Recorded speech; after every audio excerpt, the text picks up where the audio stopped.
Assalamualaikum warahmatullahi wabarakatuh. Nama saya Renita Rismawati dari kelas 11 IPA 6, absen 28. Ingin menjelaskan tentang minyak bumi. Asal muasal minyak bumi. Minyak bumi merupakan bahan bakar yang berasal dari fosil, jasad renik organisme yang hidup di lautan. Ketika organisme tersebut mati, sisa-sisa tubuhnya akan mengendap di dasar lautan dan tertutupi lumpur. Pengaruh tekanan dan temperatur tinggi mengubah lumpur menjadi lapisan bebatuan. Setelah jutaan tahun, bakteri anaerob akan menguraikan sisa-sisa organisme tersebut dan mengubahnya menjadi minyak bumi. Seiring dengan terjadinya reaksi penguraian, gas alam pun terbentuk. Gas alam terletak di atas lapisan minyak bumi. Komposisi minyak bumi. Minyak bumi hasil eksplorasi pengeboran masih berupa minyak mentah atau crude oil. Minyak mentah ini mengandung berbagai zat kimia berwujud gas, cair, dan padat. Apa saja yang terkandung dalam minyak bumi? Komponen utama minyak bumi adalah senyawa hidrokarbon, baik alifatik, aliklisik, maupun aromatik. Kadar unsur karbon dalam minyak bumi dapat mencapai 50% sampai 85%, sedangkan sisanya merupakan campuran unsur hidrogen dan unsur-unsur lain. Misalnya, nitrogen 0 sampai 0,5%, belerang 0 sampai 6%, dan oksigen 0 sampai 3,5%. Pengambilan minyak bumi. Pengolahan minyak bumi dilakukan dengan kilang minyak yang melalui dua tahap. Pengolahan tahap pertama, primary processing, dilakukan dengan cara distilasi bertingkat, dan pengolahan tahap kedua, di secondary processing, dilakukan dengan berbagai cara. 1. Pengolahan minyak bumi tahap pertama. Pengolahan minyak bumi tahap pertama dilakukan dengan distilasi bertingkat, yaitu proses distilasi berulang-ulang, sehingga didapatkan berbagai macam hasil berdasarkan perbedaan titik didihnya. 2. Pengolahan minyak bumi tahap kedua. Pada pengolahan minyak bumi tahap kedua dilakukan berbagai proses pelanjutan dari hasil penyulingan tahap pertama.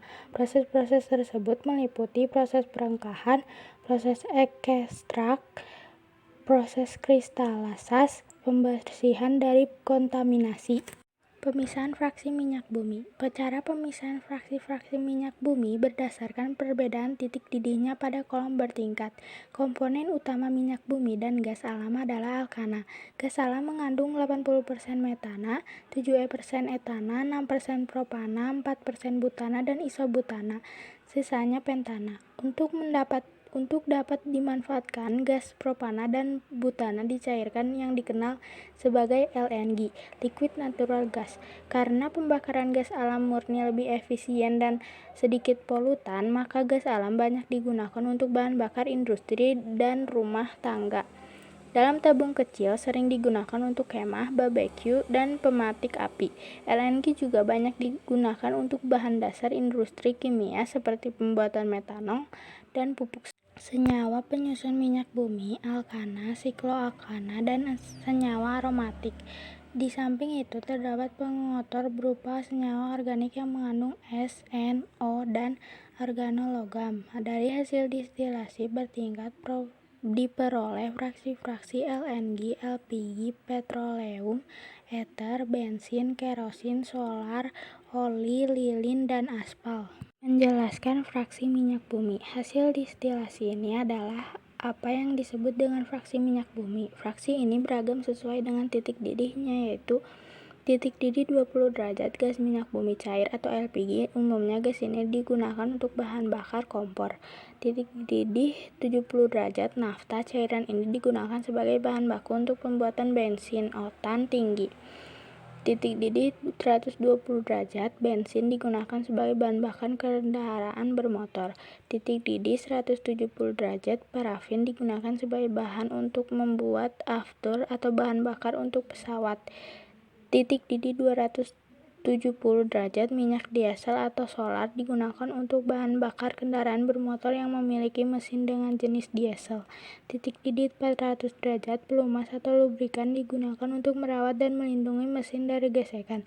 Titik didih 600 derajat, minyak bakar digunakan untuk bahan bakar kapal laut dan pabrik. Sisa dari senyawa minyak bumi yang mengendap menjadi aspal atau bitumen yang digunakan sebagai bahan pembuatan jalan raya. Bensin. Bensin adalah fraksi terpenting dari minyak bumi yang digunakan sebagai bahan bakar kendaraan bermotor roda 2, 3, ataupun 4. Mutu bahan bakar bensin tergantung pada jumlah ketukan knocking yang ditimbulkannya. Ketukan knocking adalah suatu perilaku bahan bakar yang menyebabkan mesin menggelitik, mengurangi efisiensi bahan bakar, dan merusak mesin. Knocking dinyatakan dengan nilai oktan. Apa yang dimaksud bilangan oktan? Bilangan oktan merupakan angka yang menunjukkan seberapa luhur tekanan yang mampu diberikan sebelum bensin terbakar secara spontan. Di dalam mesin, campuran udara dan bensin dalam wujud gas ditekan oleh piston mencapai dengan volume yang sangat kecil dan kesudahan dibakar oleh percikan api yang diproduksi busi. Karena luhurnya tekanan ini, campuran udara dan bensin juga mampu terbakar secara spontan sebelum percikan api dari busi keluar. Jika campuran gas ini terbakar karena tekanan yang tinggi dan bukan karena percikan api dari busi, karenanya akan terjadi knocking atau ketukan di dalam mesin. Knocking ini akan menyebabkan mesin cepat rusak, sehingga sebisa mungkin wajib kita hindari. Zat adiktif dan menanggulangi polutan dan polusi pembakaran minyak bumi. Zat adiktif adalah zat-zat apabila dikonsumsi dapat menyebabkan ketergantungan, adiksi, atau ingin menggunakan secara terus-menerus, ketagihan, atau sakau. Ketergantungan yang ditimbulkan bisa membuat pemakainya merasa depresi dan kesakitan ketika tidak mengonsumsinya. Dampak negatif dari gas pembakaran. Gas CO menyebabkan bereaksi dengan Hb membentuk HbCO, racun bagi darah. Gas CO2 menyebabkan gas efek rumah kaca atau greenhouse effect. Oksida belerang SO2 dan SO3 menyebabkan hujan asam dan terbentuknya asam sulfit dan asam sulfat yang berbahaya bagi pernafasan jika terhirup oleh paru-paru. Oksida nitrogen NO dan NO2 menyebabkan hujan asam dan bersifat karsinogenik atau penyebab penyakit kanker. PB. Penggunaan bensin yang mengandung senyawa timbal dapat berbahaya karena PB bersifat racun.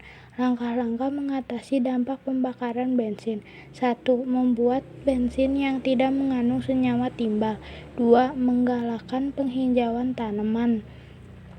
3. Penggunaan bahan bakar yang lebih ramah lingkungan. 4. Penggunaan EV electronic fuel injection pada bahan bakar. Wassalamualaikum warahmatullahi wabarakatuh.